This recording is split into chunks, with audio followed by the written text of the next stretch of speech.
Koneksikan keimanan kepada Allah Subhanahu wa Ta'ala. Sambungkan koneksi itu untuk zikir. Si Khalid. Slow boy, slow. Ini iman naik. Ya, bukan gaji yang naik. Oke? Ketika iman itu sudah turun, sadarkan diri. Tarik kembali diri, banyak-banyakkan ingat sama Allah. Itu semua berpengaruh kepada hati. Ketika hati sudah bermasalah, ketika hati sudah kurang keimanan kepada Allah, pertanda harus ada yang diperbaiki. Karena belum.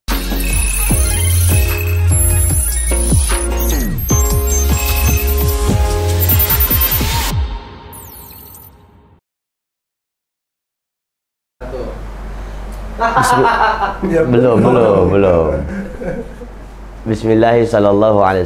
Assalamualaikum warahmatullahi wabarakatuh. Waalaikumsalam warahmatullahi wabarakatuh. Innal hamdalillah, salatan wa salaman ala Rasulillah wa ala alihi wa sahbihi wa mawalah. La haula wa la quwwata illa billah, amma ba'd. Bersyukur kita kepada Allah Subhanahu wa taala, salawat kita kepada Rasul sallallahu alaihi wasallam. Mudah-mudahan dimanapun kita berada dalam keadaan bahagia yang dititipkan Allah Subhanahu wa Ta'ala. Amin ya rabbal alamin. Sahabat-sahabatku, seluruh pemirsa ngaji kreatif dimanapun berada, mudah-mudahan apa yang kita kerjakan hari ini berupa muzakarah ataupun dalam hal saling nasihat menasihati melalui via camera. Wih, kan dengar tak? Ya, nah, hari ini kita ambil tema iman naik turun. Nah, kok cerita naik turunnya agak bahaya. Kan jangan main handphone aja, dengar kan? Iya, Ustaz. Kata Nabi sallallahu alaihi wasallam, al-imanu yazidu wa yanqus. Al-yazidu bit-ta'ah wa yanqusu bil ma'siyah. Iman manusia itu kadang naik, kadang turun. Naik ketika taat, turun ketika maksiat. Iman malaikat standar. Standar artinya enggak naik, enggak turun. Kalau iman para nabi terus naik. Masalahnya iman kita sudah diklaim oleh Rasulullah bahwa iman kita manusia naik turun. Yang paling masalah naiknya lambat, turunnya cepat. Ini jadi masalah. Ketika kita ngaji, iman naik. Ketika kita belajar, iman naik. Ketika kita majelis, iman naik. Ketika kita zoom kayak gini, iman naik. Kalau zoom kayak gini bukan cuma iman aja naik, tensi pun kadang naik. Cuma nggak tahu entah kenapa. Ya mudah-mudahan dengan naiknya iman kita ingat Allah. Turunnya iman dengan maksiat kita, ini jadi permasalahan. Yang harus kita perbaiki adalah bagaimana 24 jam, satu hari, satu malam dititipkan Allah, iman tetap menaik. Terus koneksikan keimanan kepada Allah Subhanahu wa Ta'ala. Sambungkan koneksi itu untuk zikir. Si Khalid. Slow boy, slow. Ini iman naik. Ya, bukan gaji yang naik. Oke? Ketika iman itu sudah turun, sadarkan diri. Tarik kembali diri, banyak-banyakkan ingat sama Allah. Itu semua berpengaruh kepada hati. Ketika hati sudah bermasalah, ketika hati sudah kurang keimanan kepada Allah, pertanda harus ada yang diperbaiki. Karena penyakit hati itu bahaya. Sehingga dengan penyakit-penyakit hati, iman akan semakin menurun. Bagaimana cara memperbaiki hati? Tazkiyatul qulub, membersihkan hati. Ala bidzikrillahi tatma'innul qulub. Ketahuilah, hanya dengan banyak zikir, ingat Allah, hati jadi tenang. Hati itu banyak macam, kawan-kawan. Dalam Al-Quran banyak dijelaskan Allah masalah hati. Yang pertama, ada qalbun salim, hati yang selamat. Yauma la yanfa'u malu wala banun illa man atallaha biqalbin salim. Orang-orang yang hatinya selamat adalah orang-orang yang sudah mengupgrade, bahasanya apa itu? Woi, pemirsa, sudah bahasanya memang upgrade, memperbaharui, memperbaiki, meningkatkan imun dan iman. Dengan cara apa? Banyak. Nabi mengajarkan, pertama tilawah Quran. Nggak usah harus nunggu Ramadan baru tadarus. Anak-anak muda zaman sekarang handphonenya ada, aplikasi Quran ada. Momen itu memanfaatkan, gadget itu memanfaatkan. Di saat kita duduk santai, Quran. Nggak harus satu juz, nggak harus satu ain, nggak harus satu halaman. Berapa kita sanggup? Yang dituntut bukan rajinnya, tapi istiqomahnya. Bukan karena banyaknya. Ini salah satu cara untuk mengupgrade. Upgrade. Yang kedua, kumpul sama orang-orang baik. Kumpul sama orang-orang soleh. Bergaul sama orang-orang soleh. Karena di saat kita duduk berkumpul sama orang-orang baik, duduk berkumpul sama orang-orang soleh, mohon maaf nih, walaupun kita nggak soleh, walaupun kita nggak baik-baik kali, paling tidak kebaikan mereka akan sampai kepada kita. Sampai ke kampung, itu kawan si fulan, itu baik kali kawan itu. Kawannya yang baik, kita yang kena. Kenapa? Sebab kita duduk berkumpul sama orang baik, duduk berkumpul sama orang soleh. Ini salah satu untuk memperbaiki dan memperbaharui iman. Yang ketiga, caranya yang lain, qiyamul lail, ibadah di waktu malam, tahajud di hadapan Allah Subhanahu wa taala, baik dengan 2 rakaatnya, 4 rakaat, 8 rakaat, ataukah ditutup dengan witir atau tidak. Afdalnya ditutup dengan witir, salat malam, penutup salat malam. Karena ketika sudah kita melaksanakan tilawah Quran, duduk sama orang-orang baik, kemudian kita qiyamul lail, ibadah di malam hari di saat orang tidur lelap, kita bangun ibadah kepada Allah Subhanahu wa taala, apalagi meneteskan air mata, menangis sejadi-jadinya di hadapan Allah. Maka ini salah satu cara memperbarui iman. Imun meningkat, iman naik. Ini pertama, qalbun salim. Yang kedua, qalbun marid, hati yang sakit. Hati yang sakit ini kadang mohon maaf kita sendiri pun punya. Hati yang sakit ini, mbak kata mak-mak rempong, tetangga-tetangga komplek kami sebelah ya kan, kata orang tuh SMS. Apa itu SMS? Susah melihat orang senang, senang melihat orang susah. Tetangga beli kompor gas, dia yang kepanasan. Tetangga beli kulkas, dia yang gigil kedinginan. Tetangga beli Fortuner, dia naik ambulan ke rumah sakit. Ini penyakit hati. Terlalu senang melihat orang susah, terlalu susah lihat orang senang. Yuk periksa tuh hati masing-masing. Bagaimana hati ini bisa senang melihat orang senang, bahagia melihat kawan senang, terlalu luar biasa bahagianya di saat orang bahagia. Salah satu contoh kebahagiaan yang mungkin tiada tara yang perlu kita contoh ketika hari ini, hari Jumat jatuh bulan Rabiul Awal. Lahir Rasulullah sallallahu alaihi wasallam, senang. Ini salah satu hilang kedengkian, hilang iri hati. Lahir Rasulullah, lahir seorang sosok Nabi yang paling mulia, dia senang. Kenapa? Tidak ada kedengkian dengan Nabi. Kadang banyak orang dengki sama Nabi. Ada orang menyambut kelahiran Nabi Muhammad, dibilang sesat, dibilang bid'ah, kafir. Ini masalah. Kenapa? Hatinya yang salah. Ini contoh nih, contoh. Ini contoh. Ya, contoh nih, contoh. Contoh ini, contoh. Ya. Nah, contoh. Ada sepasang suami istri. Sepasang suami istri ini udah 3-4 tahun nikah belum dikaruniai anak. Nah, udah 3-4 tahun nikah belum dikaruniai anak, tiba-tiba suami ini pergi mencari nafkah seperti biasa. Ternyata sudah lama dia pergi sampai berbulan-bulan, dapatlah kabar dari keluarga bahwa istrinya udah hamil nih. Dia pulang, senang kali istrinya hamil. Kenapa? Karena udah 3-4 tahun nggak dikasih Allah anak, nggak dikaruniakan anak. Karena kesenangan kebahagiaannya itu, dia banyak sedekah.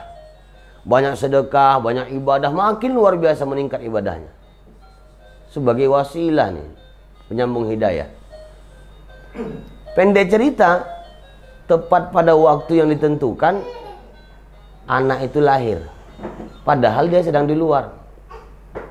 Anak itu lahir, dibawa ke rumah sakit lahiran, dia pergi ambil kereta, dia pergi kemana? Ke rumah sakit. Pergi dia ke rumah sakit, saking kan senang dan bahagianya ini seorang suami dan seorang ayah, dia bawa kereta yang tadinya kalau di Medan dia harusnya ke rumah sakit Mitra Sejati. Tapi karena saking kan senangnya, dia sampai ke Mitra Medika yang ke Amplas. Nggak terlalu jauh, tapi nyasar. Dia bingung nyari-nyari alamat, linglung kayak orang nggak ada, kosong pikirannya. Tiba-tiba dia nanya sama tukang beca, "Bang, rumah sakit Mitra Sejati mana?" "Oh, di sana, di Johor." "Ini rumah sakit apa?" "Mitra Medika." "Kau ngapain?" "Anakku lahiran." "Katanya memang rumah sakit Mitra Sejati." "Loh, kok sampai kemari?"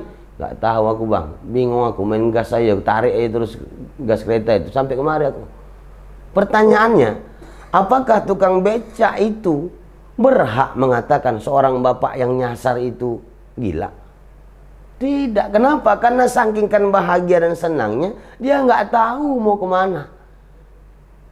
Itu anaknya yang lahir. Tapi kenapa hari ini banyak orang menganggap gila bagi orang-orang yang merayakan kelahiran Rasulullah Sallallahu Alaihi Wasallam? Itu menunjukkan ada hatinya yang bermasalah.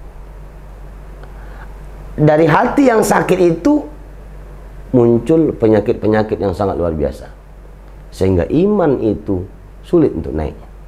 Terus dalam dalam tempat di posisi yang tetap ke bawah, bahkan malah menurun. Ada syirik, mengutamakan urusan manusiawi ketimbang Allah, lebih mengutamakan perintah manusia ketimbang perintah Allah. Ini syirik. Menyembah selain kepada Allah, bergantung selain kepada Allah, minta selain kepada Allah. Ini bagian dari syirik. Yang kedua, ada namanya sombong. Sombong itu kata ulama tasawuf dibagi 3. Yang pertama, ujub. Ujub itu merasa hebat, merasa pintar, merasa alim, merasa dari segala-galanya. Menganggap remeh orang lain. Kata Imamul Ghazali, sombong itu batalul haq, menolak kebenaran serta merendahkan atau meremehkan orang lain.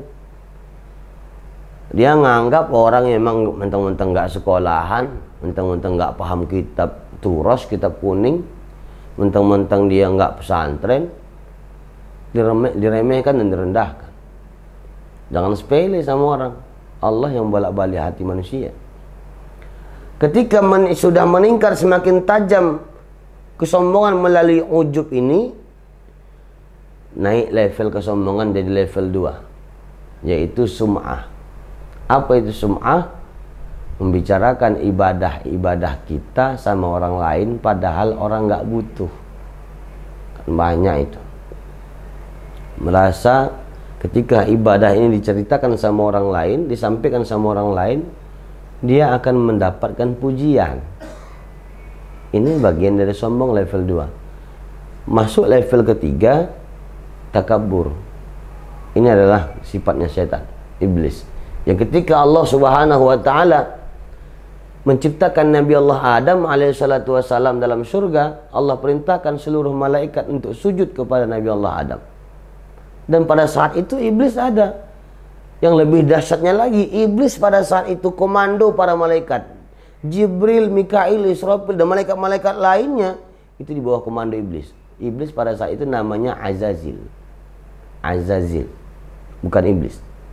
Iblis itu ablasa. Ablasa itu pembangkang. Karena dia membangkang maka dikatakan iblis. Maka kalau ada kita hari ini yang suka membangkang, iblis lihat. Nah, membangkang, suka kali membangkang. Apalagi membangkang perintah Allah, membangkang Rasulullah, membangkang orang tua, membangkang suami. Ketika Allah perintahkan sama itu malaikat untuk sujud kepada Nabi Allah Adam, semua malaikat fasajadu, semua sujud.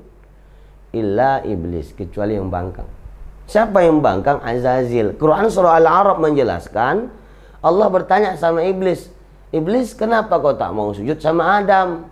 Sujud di sini sahabat-sahabat ngaji kreatif bukan sujud ibadah, karena sujud ibadah kecuali sama Allah itu syirik. Tak ada lain sujud kecuali sama Allah. Sujud di sini Profesor Dr. Wahbah Al-Zuhaili dalam tafsir Al-Munir menjelaskan, pertama sujud karena perintah Allah, yang kedua sujud karena menghargai mukjizat dan kelebihan Nabi Allah Adam, yang ketiga dalam tubuh Nabi Allah Adam terdapat Nur Muhammad SAW. Yang ketiga, kenapa disuruh untuk sujud? Pada saat itu Allah Subhanahu wa taala meletakkan Nur Muhammad. Makanya disuruh sujud. Semua malaikat sujud kecuali iblis. Ketika Allah tanya sama iblis, kenapa tak mau sujud? Iblis menjawab, ana khairum min, khalaqtani min nar wa khalaqtahu min tin. Aku lebih baik daripada Adam, ya Allah. Aku kuciptakan dari api, sedangkan Adam kuciptakan dari tanah. Ini kesombongan iblis. Aku lebih baik daripada dia. Aku lebih senior, harus dihargai dong, harus dimuliakan. Aku lebih alim, aku lebih berkelas, aku lebih kaya, lebih pamor ketimbang dia. Aku dong harus dimuliakan. Ini sifat iblis. Ketika Allah Subhanahu wa taala bertanya kepada iblis seperti itu, jawaban iblis pun sedemikian rupa. Ini pun banyak di tengah-tengah masyarakat, atau mungkin pribadi kita masing-masing. Banyak sama kita menganggap kita lebih hebat. Orang nggak ada apa-apanya, sepele sama orang. Jadi imam masjid, imam sholat, menganggap kita lah yang paling bagus. Selain kita yang imam, orang kesalahan semuanya. Nggak ada yang bagus, kita yang bagus. Ini sifat iblis. Dan tiga penyakit hati ini membersihkannya dengan perbanyak. Ala bidzikrillahi tatma'innul qulub. Di antaranya adalah salawat sama Nabi. Al-Faqih Imam Ibnu Athaillah As-Sakandari, pengarang kitab Al-Hikam, menjelaskan bahwa orang yang bersalawat sama Nabi Muhammad SAW, dua faedah yang didapatkan. Pertama, dia akan mendapatkan faedah zikir dengan kalimat Allahumma. Kedua, faedah salawat memuji Rasulullah dengan kalimat sholli ala sayyidina Muhammad dan lain sebagainya. Maka ketika kita sudah berzikir dengan mengucapkan salawat, maka Allah akan memberikan dua faedah, faedah zikir dan faedah salawat. Oke, ketika itu semua sudah kita perbaiki dengan zikir, dengan salawat, dengan qiyamul lail, dengan perbanyak sedekah, dengan ngumpul sama orang soleh, iman itu akan bertambah, iman itu akan meningkat. Maka kita kembalikan pada diri. Ketika sudah merasa diri yang paling hebat, tarik diri lagi. Aku ini bukan orang apa-apa. Aku ini nggak siapa-siapa. Yang menggerakkan dia seperti itu Allah. Yang menggerakkan aku seperti ini Allah. Allah yang membuat kita seperti ini. Maka jangan terlalu mudah meremehkan, merendahkan orang lain. Jangan menyombongkan diri sama orang lain. Karena di atas langit masih ada awan. Habis awan baru langit lagi. Ketika kita hari ini menganggap yang kaya, masih ada orang paling kaya. Bahkan kita orang yang paling kaya di seluruh dunia. Gampang bagi Allah miskinkan kita. Kembali pada hati. Ketika sudah ada merasa lain sebagainya, itu akan merongrong sedikit demi sedikit keimanan kita. Mulai menipis tuh keimanan. Mulai hilang itu keimanan. Kemudian ketika tazkiyatul qulub sudah dibersihkan itu hati dengan banyak zikir dan lain sebagainya, yang kembali kepada hati yang selamat, hati yang sakit. Dan yang ketiga paling parah, qalbun mayit, hati yang mati. Kalau sudah hati yang mati, khatamallahu ala qulubihim wa ala sam'ihim wa ala absarihim. Udah nggak ada lagi. Allah dah tutup hatinya, Allah dah tutup pendengarannya, Allah dah tutup penglihatannya. Nggak ada lagi masuk nasihat, nggak bisa lagi masuk. Kalau kita kasih nasihat, kita kasih kebaikan, cerita kebaikan, tak ada lagi masuk. Kenapa? Hatinya ditutup. Kalau sudah hati ditutup, apapun tak bisa masuk. Botol itu sudah ditutup, disiram sebanyak-banyak air pun nggak bisa. Setetes pun sulit untuk masuk kalau disiram dari atas. Ini umpama hati yang ketika hati itu udah nggak tunduk lagi sama Allah. Kata Buya Hamka seperti itu. Kalau hati tak bisa diobati, tak bisa dikasih dengan zikir, tak dikasih makanan zikirnya, sholawatnya, lain sebagainya, khatamallahu ala qulubihim. Jangan sempat hati itu matilah. Kalau sudah hati mati, sulit untuk menaikkan kembali iman itu. Sebelum hati itu mati, jemput hidayah. Bukan tunggu hidayah. Walaupun ada si hidayah yang suka nunggu, tapi enggak hidayah di sini. Mungkin di Palembang atau di Tangerang ada si hidayah menunggu. Cuma karena enggak kenal, jemputlah dia supaya enak. Maka menjemput hidayah itu dengan kebaikan. Dengan kebaikan sehingga meningkat iman, datang hidayah. Seperti yang ada seorang anak, seorang ayah yang tadi. Bagaimana dia menjemput hidayah, dia rajin ibadah sama Allah, asbab anaknya lahir. Banyak cara. Maka cara-cara seperti itu yang diajarkan oleh Rasulullah Sallallahu Alaihi Wasallam. Oleh karenanya sahabat-sahabat ngaji kreatif dimanapun Anda berada, yuk tingkatkan iman kita kepada Allah Subhanahu Wa Taala. Selalulah hadir di majelis-majelis, baik dari via Zoom, baik langsung duduk di halaqah-halaqah, duduk di majelis-majelis, menuntut ilmu apapun itu. Bicarakanlah agama Allah ini. Bicarakanlah kisah-kisah Rasulullah, perjuangan Rasulullah. Karena ketika sudah ada sebuah majelis, yang majelis itu tak ada membicarakan agama, tak ada membahas keagungan Allah, tak ada membahas kemuliaan Rasulullah, maka kata Nabi, majelis itu ibarat majelis yang bangkai. Majelis bangkai. Ketika duduk dalam sebuah majelis, iman pun meningkat. Makanya kata Nabi tadi, al-yazidu bit-ta'ah, al-yazidu bit-ta'ah, naik ketika kita taat.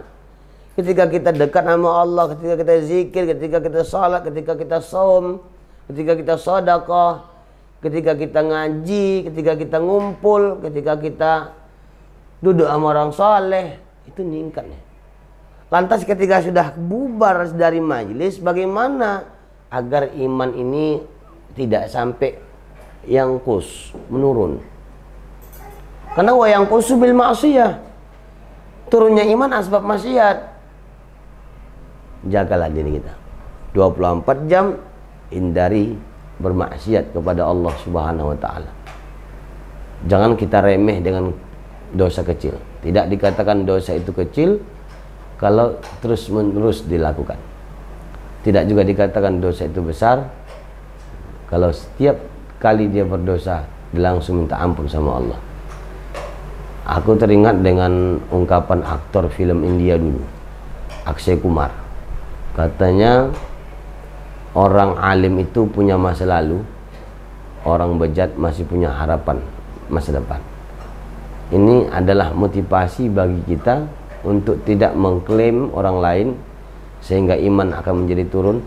Tidak mengklaim diri yang paling hebat, paling alim, paling suci, paling dermawan, paling berilmu, paling kaya, sehingga kita menganggap orang lain gak ada apa-apanya.